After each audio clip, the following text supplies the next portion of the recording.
Well, welcome to Post-Mormon Peace. If you don't recognize this voice, that's because it's not Derek's voice. It's Jourdan's voice. You might remember me from, I think it was episode 3 and 4. I was one of the first interviews.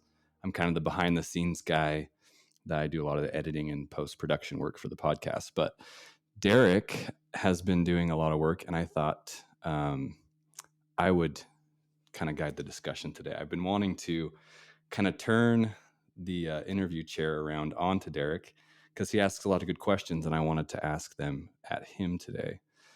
So first off, before we get into things, let me just start by just saying, Jourdan is the reason why this podcast exists. We hadn't talked for years, and I don't remember how we ended up connecting, but we got on the phone. It's probably been close to a year ago at this point. Yeah. And we had a conversation. We both didn't really know where each other was at as far as the church or anything like that. And so I remember that. Yeah. Yeah. So once we kind of both found out that each of us was not active anymore, it was like, okay. So then we started talking more, and you told me, you were like, man, you should start a podcast and talk about this. And I was like, I got so many things on my plate, but it put the bug in my mind, and eventually I started having conversations with more and more people. And I was like, you know what? I think I'm going to do that. And then I got a little bit further down the road. I started recording and doing something. And then I started getting a little bit cold feet. That was part of it, was kind of some fears and concerns. And then there was also a component where there just was kind of the technical side of things, editing, and some of the stuff behind the scenes where I was trying to get some help and was struggling. And anyway, I remember I wrote you basically an email, and I was like, hey, here's where I'm at. I'm a little bit nervous to do this, and I feel a little bit overwhelmed with like kind of some of the managerial aspect of things. And right. Yeah. You basically responded and said, you know what, those are all good, those are good, valid things that you've mentioned, but none of those are good reasons why you shouldn't do it. And I was like, okay. And you offered to help and do a lot of the things. And so I really appreciate everything that you've done and continue to do. Even now today, you've come all the way, sitting in my house, teaching me more about recording equipment. And so hats off to you. Thank you. I just took my hat off, but thank you, Derek. And I didn't tell Derek at all what I had planned for today's episode, but that was actually the first bullet point I wanted to talk about. So you're a savant and you read my mind. But yeah, I wanted to kind of talk about the genesis of the podcast and what the whole idea was, and to focus a little bit more on the part where you were feeling a little bit nervous about doing the podcast. The technical side, we figured that out, but there was still kind of the aspect of, okay, I've been kind of on this 2-year-long road trip with my family. We're going to buy a house in Utah. Do I really want to be the guy starting a podcast about, post-Mormon subjects moving into the heart of Utah County? And that was kind of the part. And I'm always so much more courageous with other people's lives. when I gave that advice, like, yeah, it's definitely not a good reason to not do the podcast, just because Derek was going to do the podcast. At least so I thought. I'm kind of now involved too. But yeah, that was kind of where I wanted to start. Was, so what was that initial fear like? And I want you kind of to talk a little bit more about what were your reservations in kind of starting this conversation and having maybe a more public dialogue about these subjects? Yeah, so much of it came down to my kids. And that's been the forefront of our mind for a long time as we've kind of considered moving back to Utah. Like, what's it going to be like for our kids to experience living in Utah, the Mecca of Mormonism, not being raised in the church? Like, are they going to feel like an outsider? Are they going to be excluded? So that's kind of like the root of things.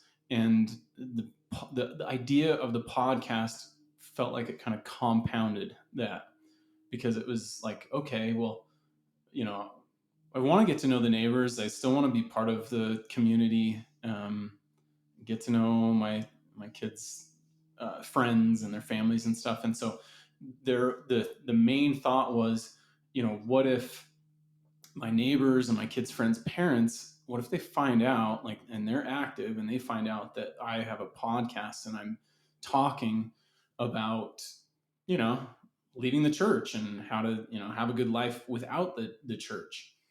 And the big question in my mind is, if parents find that out, are they then going to feel like, oh, the Williams house is off limits now.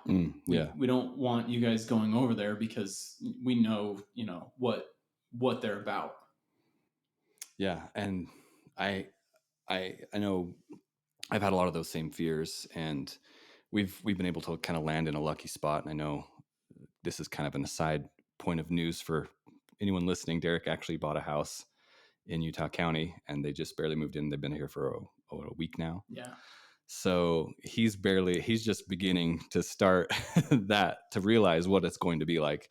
And we've been fortunate enough to kind of land in a place where the community has been welcoming, and we live in Utah County as well. And it actually just happened to be like on our road. It's a very balanced between members of the church, people who are not members of the church, and maybe people who used to be members of the church or have left. And so there's a good mix of just about everything. So I don't know what you'll discover here, and I'm hoping for the best. But my experience is you can kind of make community with whatever is around you. You'll figure it out. But yeah, those are totally valid reasons to not start a podcast. And maybe the next place I was going to kind of go with that was, besides, a very confidence inspiring email from me, what were some of the things that help you push through that fear? Because I feel like that situation is kind of an analog for what we're trying to accomplish with this podcast. The whole point of this podcast is to find peace after leaving the organized religious world. And one of the big barriers to that is relationships, and especially the ones that are most important to us, like our family and friends who maybe stay in the church, and kind of bridging that gap between, maybe I used to be faithful, but I still have people, and now I'm not. And maybe I still have people in my life that are. And how do I make those relationships still have the same amount of closeness and intimacy they used to have, now that we don't have the same types of beliefs? So I'm wondering if any of those kind of things came up while you were kind of pushing through those fears, or if those are things you've thought about since. I think the biggest, strongest motivating factor was just, I recognize a need, and if something feels like the right thing to do, that's a stronger criteria and decision making factor, and should be more heavily weighted than other concerns about things that may or may not ever happen. So I weigh that into, comparing and looking at those things. And if any time that I feel, and I've always kind of done this in career, there's certain things where if I ethically feel like something is right, it just holds a lot of weight for me, and it makes the decision easier to make. So I think a big part of it too is like, I want good relationships. I want to enjoy and have time with family and friends, and so I feel like I've been able to make peace in a lot of different ways. And then I've listened and found out that is not. It doesn't seem to be that common, and so I've kind of felt like, what, if I can just share who I'm being, and some of the experiences that I've gone through and what's been meaningful to me, and that can impact, even just a few people, then it's a worthwhile effort. I agree. I love that. I can definitely echo, like, it's been fun getting to know you like later in life at like this, like we are now. But um, it's interesting to see you now versus when we used to be, in common contact with each other our first year of college. But you were very much the same in that regard. Like you were very much driven by your ethics, and there wasn't a lot that the outside world could influence you to do if you didn't feel comfortable with it yourself. And I remember I felt like I was pretty good at peer pressure, but I couldn't get Derek to do anything unless Derek really wanted to do it or felt like it was right, So I think that's a great quality, and I admire that in you. Um, so I do want to ask: have you had any? I know you've only been here for like 2 weeks now, but have any interesting conversations or things come up because of this podcast, or just because of you moving back to Utah? Have you had any experience or opportunity to have kind of those kind of gap faith bridging conversations? Yeah. So when we got the house under contract, my wife went door to door, basically on the street, like getting to know people, asking questions about the Nice. community, the street, and stuff. And so she found, there's a mix of like who's active and who's not, and even, uh, one there's a family on the street. They're super friendly, super nice. Really like always inviting the kids over and stuff. They organize like an activity days, and my daughter went. Um, so we've had conversations with both. I would say like definitely the majority are active in the church as part of their lives. Um, Nothing so far has come up with talking about the podcast. A lot of times what happens is most people just kind of assume that we're active and like say, oh well, this is what time church is, or this Yeah. is, oh, the elders quorum president lives right there, and it's kind of Yeah. funny sometimes No because context. They're yeah, just yeah, exactly. yeah. Or the other thing that's funny too is like they'll find out, I'll say, oh well, I actually grew up in Salem, and then they'll ask my wife, "Where are you from?" Centerville, north of Salt Lake. They say, "Well, how did you meet?" We met in the MTC. Oh yeah. There And you so go. then it's like, oh well, they must be active. Yeah. And then the conversation keeps going, and then we have to be like, oh, we're not part of the church anymore. Yeah, I have to side with them. I think you dug your own grave with those decisions. Yeah. Yeah, yeah. But so besides that, you've had pretty good reception, but nothing really in terms of religious differences has come up yet. Yeah, so far we feel super welcomed. We love the neighborhood.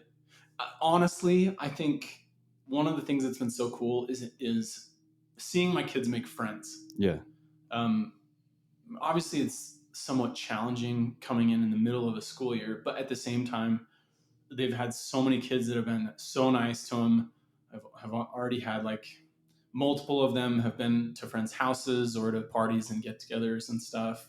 We've had kids over at our house. So for only having been here for a week, like huge reception, Awesome. very warm welcome, and I couldn't be honestly, I really couldn't be happier. Like it's surpassed my expectations for this point, and we're really, really happy to be here. Good. Glad. I hope that continues. Yeah.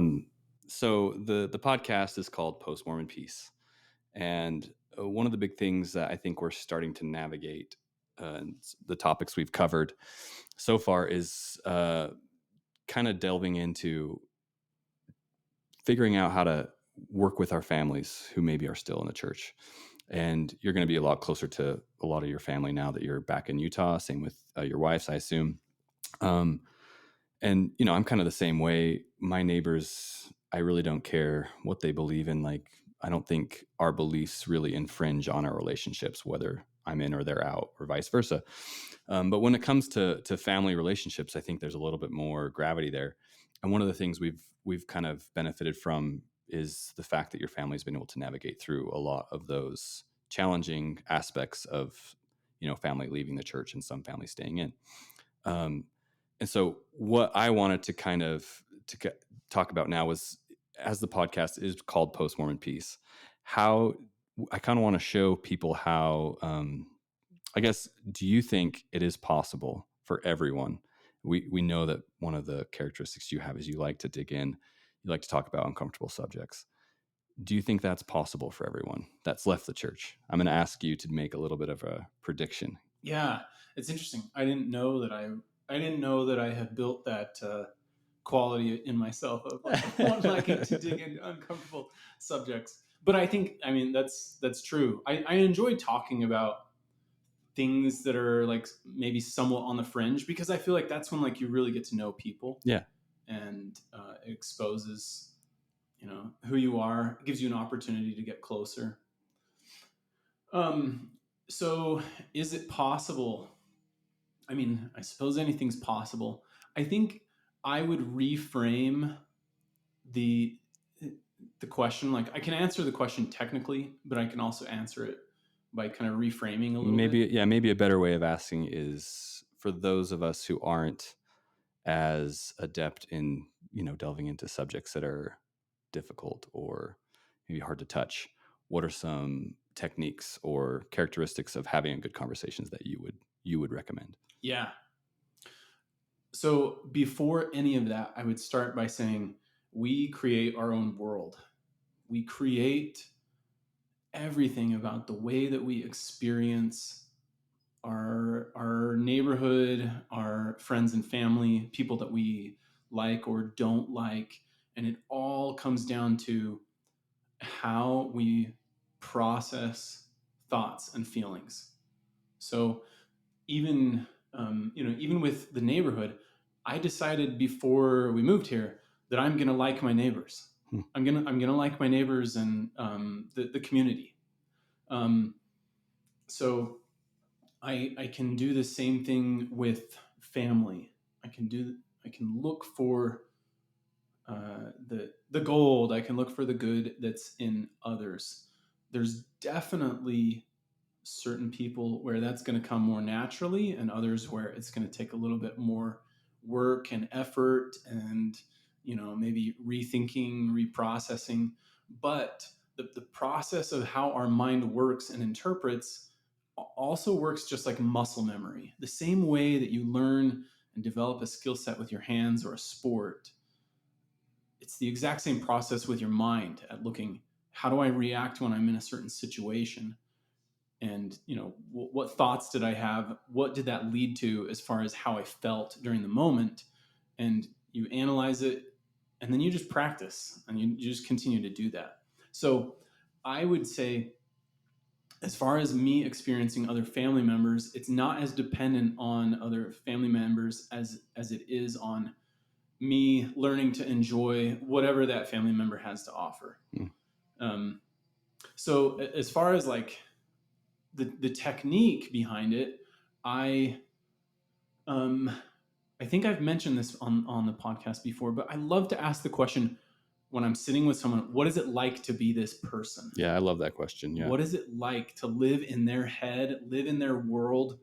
What are the things that go into, you know, them experiencing life the way that they do? And if I can think of things in those terms, it's very rare for me to not enjoy an interaction with that person.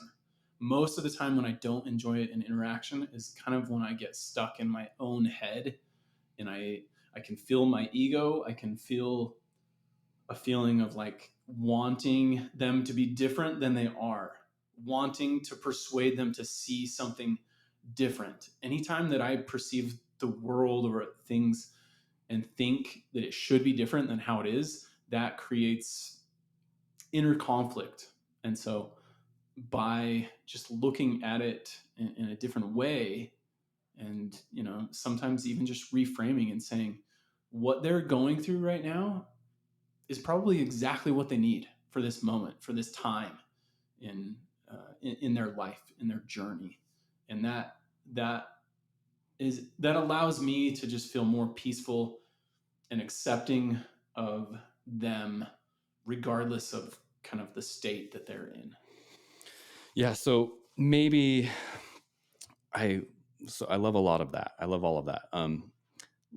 Maybe we can get a little bit more specific. I think to put those techniques into a situation that maybe we've all kind of been in a similar. So when we leave the church or when we discover things about the church that maybe challenge or we felt were different than what we were taught growing up. Uh, I've talked to a lot of people in this situation, maybe right after they've maybe read the CES letter or some podcast that revealed some piece of information they had no idea about, but maybe was true and withheld from them. There's a lot of anger there. There's sometimes betrayal. There's all these different thoughts for you. You said it was disappointment. You felt disappointed in the church as an organization. And so in that moment, I feel like a lot of us feel like we're right. Like we found something, like we've been betrayed and we are right. And I feel like a lot of us tend to stay in that mindset. And, I don't need to go to church. I don't need to believe this anymore because I now have this information that kind of proves that false. And while that may or may not be true, it's certainly, I see it as a huge barrier to effective relationships with those who stay in the church, because now you have almost the exact same worldview that they have towards you. They think they're right and you're wrong, and you think you're right and they're wrong. And so how can we, as people, two sides of the same story, who see the world differently, how can they kind of communicate using those kind of techniques? Yeah. Yeah, it's a really good question. And it's really interesting because I have found that happening to myself where I had those feelings in the church. I had feelings at times where I was judgmental of other ones, saying they should be living life differently. They're missing out on this, or, however I wanted to frame it. And I've had the same exact thoughts being on the outside, looking at someone that's in, saying, oh, they, like exactly what you said, like, oh, they can't see what's right in front of them. They can't recognize, this opportunity, or, the issues with this. And it is really interesting to me that both of those scenarios are very similar feelings. They're feelings of judgment, a little bit of conflict. Again, the thought that a person is not the way that they should be, or a situation is not the way that it should be. A desire to change and to control. The way that I have made peace with it is not maybe not a way for everyone else to work through it and to find peace. But the way that it works for me is, if you remember my episode, Truth is Subjective. Right. That has really allowed me to kind of make peace with all different beliefs. There's a chapter in a book, The Psychology of Money by Morgan Housel. And his very first chapter is titled "No One's Crazy," and he comes at it from, it's completely a financial book. It's financial perspective and everything, but he talks about how, um, you know, the homeless person is not crazy. They live on the streets. There are certain decisions. They were raised a certain way. They were influenced with certain things. Even taking a set of twins that had very similar circumstances, but they also had very different life experiences, and they have body chemistry that are, influences the way that they think and process and react to the world. So no one is crazy. I think if you can look at someone else and get it into your head and say, if I were that person, I would be doing the exact same thing that they are doing and have done. Wow. Because that's true in my mind. Like, if I was that person, I would see the world the way that they do, which again is another fun point that goes back to asking the question, why does this person see the world the way that they do? What's it like to experience and to live in their world? So rather than looking at beliefs and religions in the context of what is true or not true, I like to ask the question, how does their belief create their world? So a good example that people listening will be able to maybe draw from is my conversations with my mom. Like I've definitely had feelings over the years of my mom is judgmental of me. She thinks I'm making the wrong decisions. Um, she she looks at me in this way. She thinks, anyway, I can have all of those different kinds of thoughts. And just an observation, it's interesting that most of those thoughts are just on myself. uh, a lot of times it's not actually how does my mom see the world, and like this is what's wrong with her view. It's how is her view, how does her view create her perspective of me. Right. So What I'm hearing is, in order for, I mean, the starting point for these conversations is a massive amount of empathy. Like, you really have to not just understand where someone's coming from, but really try to see why they see what they're seeing, and projecting, not only putting yourself in their shoes, but in their mindset. Um, is that kind of a good way to characterize what you're trying to tell? Like, empathy, understanding, seeing where they're coming from, and maybe realizing you don't have all the answers. yes, I think empathy is maybe I don't know the word, but empathy feels like a step below. Mm, If I Because sometimes when you think of empathy, you just think, how can I try and be more understanding? Where the difference in my mind is I try as much as possible to not have the feeling of I know better than this person. My view is the correct one, and this person has an inferior view in some way. And instead of feeling like that, I just try to feel like there's just a big canvas on the wall. All these views are just different colors. You can't argue that one color is right and another color is wrong. That would be a really silly argument. Sometimes I feel like that's kind of what an argument about worldviews is like. yeah. There's not a right or wrong. And there's definitely I would say probably most people would disagree with me in that statement. Most people would say no. Like if I look at politics or morals and values and stuff like that, I definitely can say this is right and this is wrong. Yeah.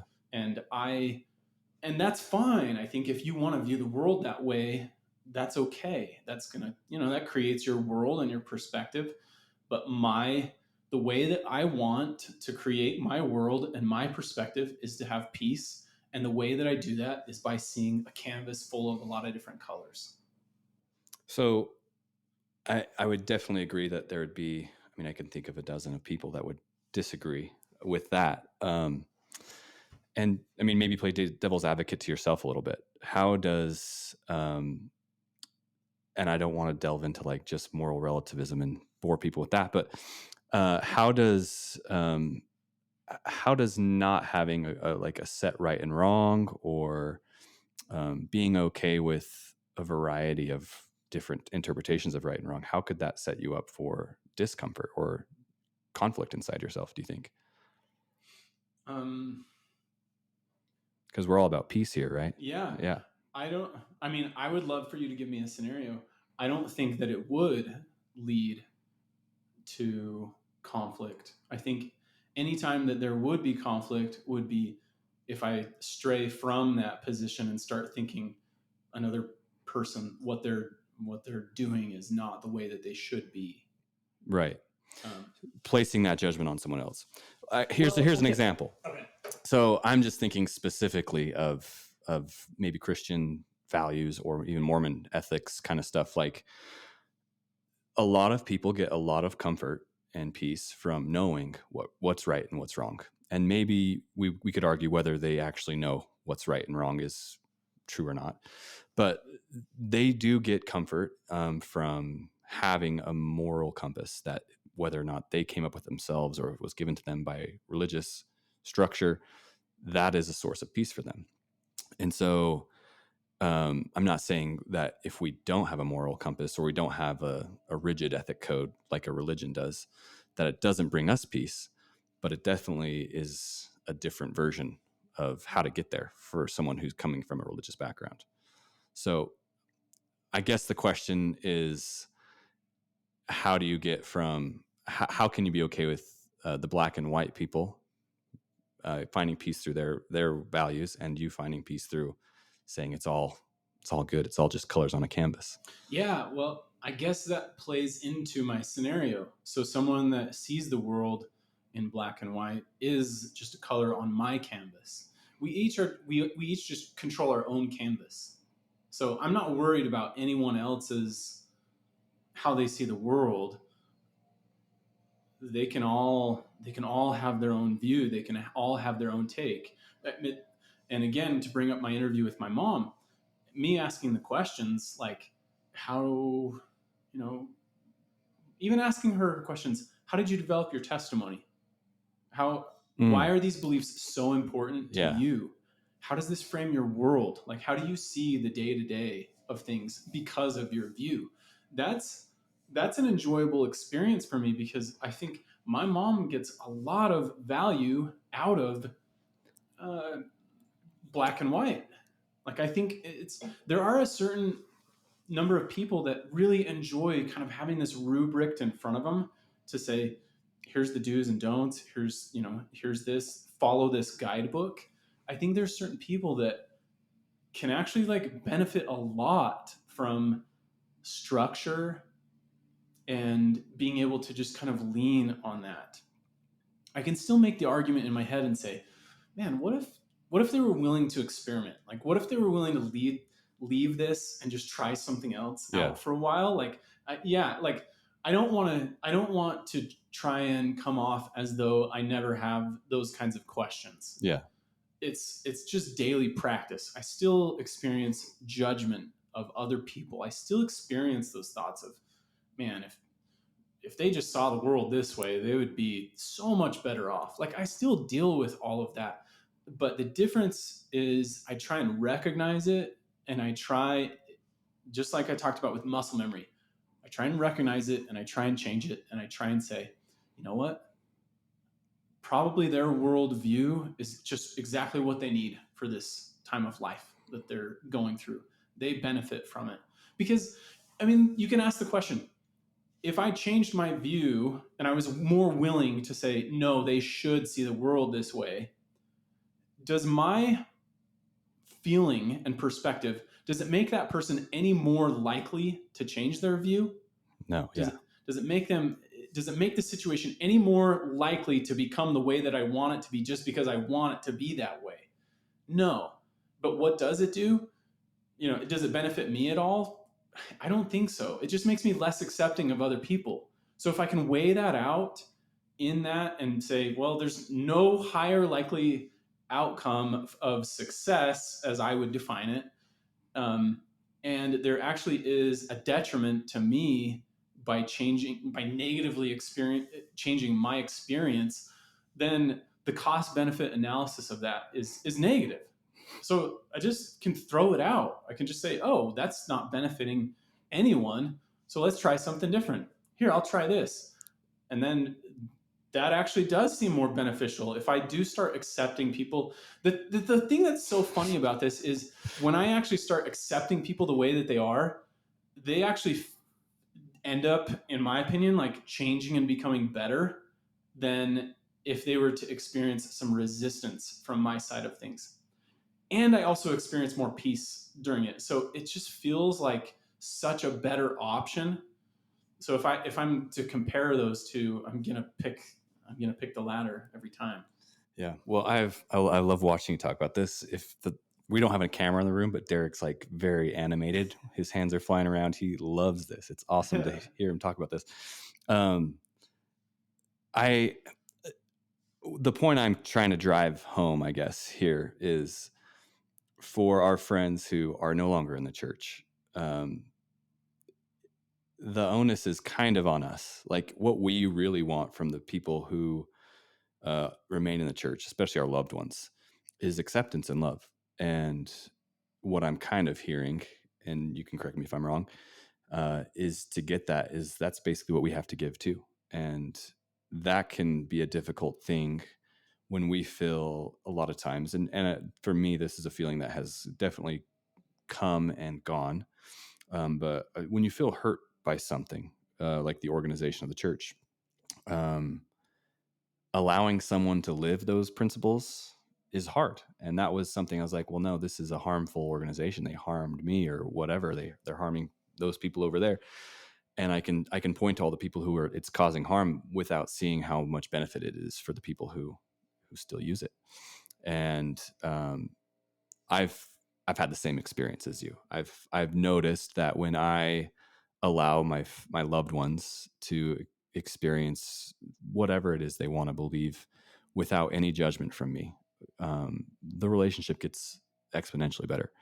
Um, so really, and maybe this is a little too succinct, but to get love and acceptance, would you agree that maybe we have to give love and acceptance? Yes. You'd agree with that statement? Is that too succinct for what you were saying? I'm just trying to give it in bite-sized chunks, but what I'm trying to digest what you were saying, that's how I would rephrase it. Yes. I think if you really want to fast track it, you have to focus on loving and accepting yourself. Mm, Jesus said, love your neighbor as yourself. In my opinion, he was saying that loving yourself is in some ways a prerequisite. I don't think you can actually love someone more than you love yourself. So if you're looking outside for someone else to love and accept you, um, you can look for that, but if my experience has been, if I truly love and accept myself, it really doesn't matter what's going on outside of me with anyone else's thoughts right. about me. When someone, other people do not control me, my thoughts, my emotions and feelings. No one else can hurt me. It's only when I decide that it hurts me when it actually hurts. Um, you can have two different people that go through the exact same situation, someone getting mad and yelling or whatever, and one person is extremely hurt and the other person is not. The other person is patient and loving, lets it roll off their back. So it's practice.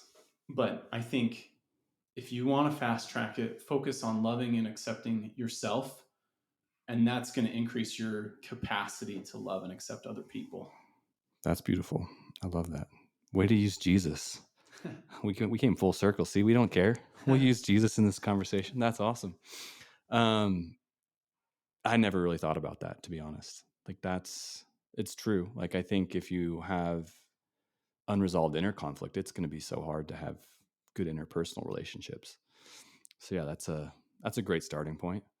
And then maybe once you've got to that point, and you're kind of looking outwards, saying, "Hey, I'd like to improve relationships with others. I feel like I'm in a good place. I love who I am. I'm accepting of who I am." Now I can look outward and say, "Hey, there's some relationships in my life that I'd like to improve." And if you kind of take that same approach of, "Hey, I love them and accept them as a starting point. I don't need anything about them to change." That's really where, in my experience, I've started to see a lot of good experiences and a lot of good conversations and relationships start to shift. Um, a little side note: I had me and my mom had started having some really good conversations and kind of talking about the differences in faith and how it affects her and how and that's really where it's kind of opened up, is once I've kind of said, I can imagine this whole process of seeing your children leave has probably been very difficult for you. Um, and she opened up and it's like, yeah, it's been really hard. And it's put me on this path of like forcing me to grow and change. And so I would have never been able to see this beautiful process my mom has been on and learn about, the things that she's thought about and how a lot of the things that I had assumed about my parents judging me were untrue. Yeah. um, because I first accepted her and loved her for who she was and went into a conversation without needing her to change anything about herself. Let me ask you a question. Yeah. So as you're talking, I'm thinking, and I'm recognizing a little bit of what you're getting at, and I think that it's so many of us, when we leave, we, like you talked about the judgment, and we feel like we want it to be justified, and Mm. we want other people to listen. We want them to know why. We want them to Yeah. hear. We want validation. Like, we want to be able to talk through that. We want to be heard.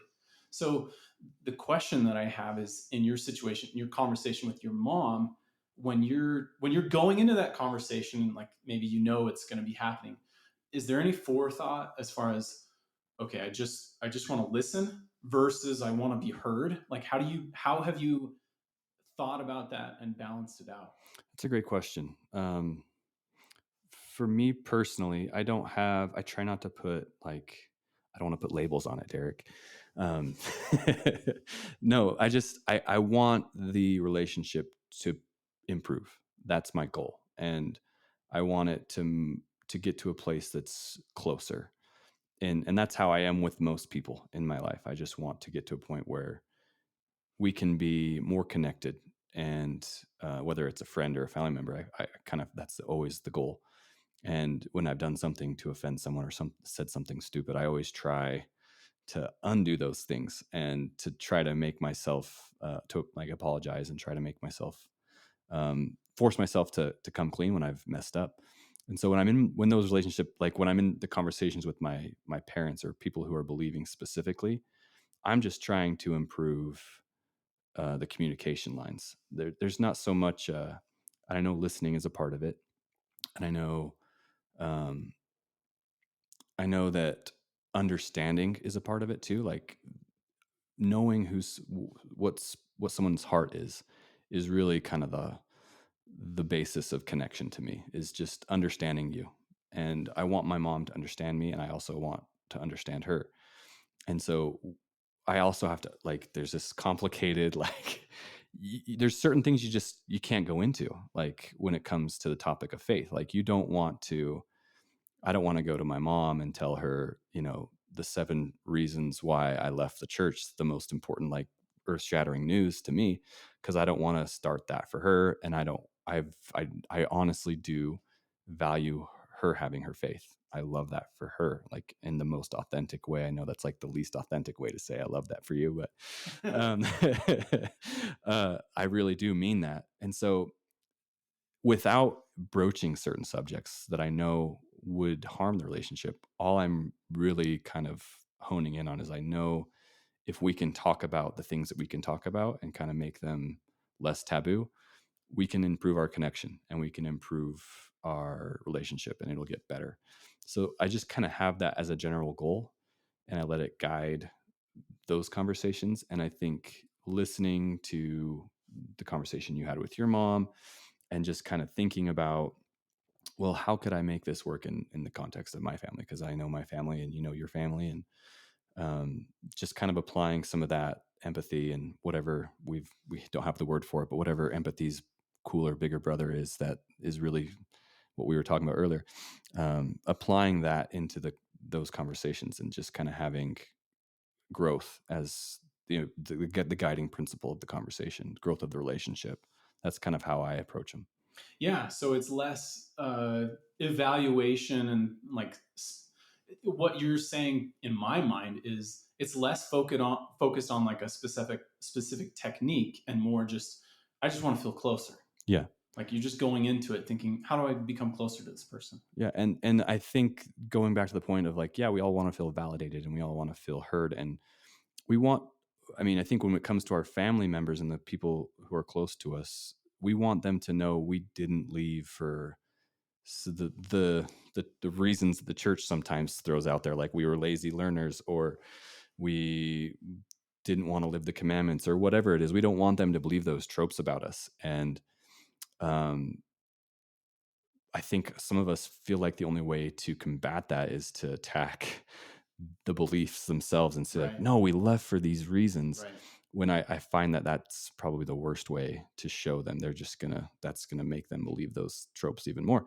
So really the best way for me that I found is just like showing my parents that I still love them and care about them, and I want them in my life and in my kids' life. And when we get together, being able to talk about and maybe even poke fun of our religious differences in a way I feel like has helped grow and helped us feel a little bit more normal now that we've all kind of gone different faith directions, you know. Yeah. Is that a similar experience for you?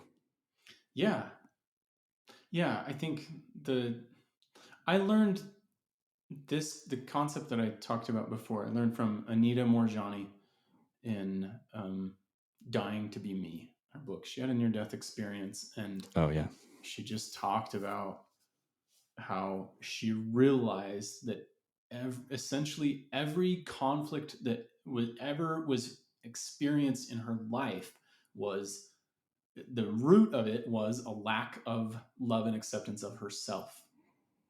So every time I I can't, since I learned this concept, I cannot think of an experience that I've ever had where I have felt judgment from someone else that then after analysis I learned it's just surface level. Like that's what's on the surface. The inside of that is I'm not truly loving and accepting of myself in that moment. I think we've given everyone some stuff to chew on for this episode. Thanks for your time, Derek. I have a couple things I want to wrap up with, but is there anything else you want to say before we close out this episode? Just to echo what I said in the beginning, thank you. I appreciate so much the work and how much you've helped. Even your idea to do this episode, I think, is kind of cool. Just to have the opportunity to kind of like riff together Yeah. and talk. I think it makes it much more interesting than me just kind of rattling off, some thoughts that I've kind of prepared. So I appreciate it. Yeah, absolutely. It's always better to talk at a person than a wall. But yeah, and that kind of brings me to where we want your guys' help. Again, we have an email. It's postmormonpeace@gmail.com. If there's any subjects you want us to talk about or guests you'd like to bring in, please send us a recommendation. And as an ask, we always would love if you could share this if you've enjoyed our conversations or if you learned something from them. If you could share it with a friend or someone maybe you want to have these types of conversations with, we would love that and we appreciate that. But as always, thanks for listening. We hope everything's going well for you out there. Thanks for tuning in, and we'll see you on the next episode of Post-Mormon Peace.